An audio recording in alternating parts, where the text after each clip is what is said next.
আসন্ন ত্রয়োদশ জাতীয় সংসদ নির্বাচনে নারায়ণগঞ্জ ৩, সোনারগাঁ সিদ্ধিরগঞ্জ আসনে বিএনপি মনোনীত সংসদ সদস্য প্রার্থী আজহারুল ইসলাম মান্নান এর ধানের শীষে ভোট চেয়ে নির্বাচনী উঠান বৈঠক অনুষ্ঠিত হয়েছে।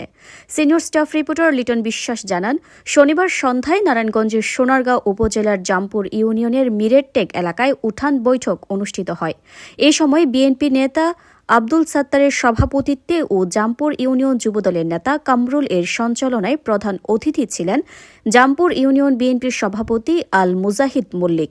বিশেষ অতিথি সোনারগাঁ উপজেলা বিএনপি নেতা শাকিল, জামপুর ইউনিয়ন বিএনপির সাংগঠনিক সম্পাদক ইব্রাহিম ভূঁইয়া, উপজেলা জাসাসের সভাপতি আমির হোসেন, সোনারগাঁ উপজেলা যুবদল নেতা ওবায়দুল ইসলাম গাজী, সোহেল, কামরুজ্জামান, নাজমুল, ওয়াসিম, শাহজাহাল, সালেক, নয়ন, ড মনির, রুহুল আমিন সহ বিএনপির অঙ্গ সহযোগী সংগঠনের নেতাকর্মীরা উপস্থিত ছিলেন।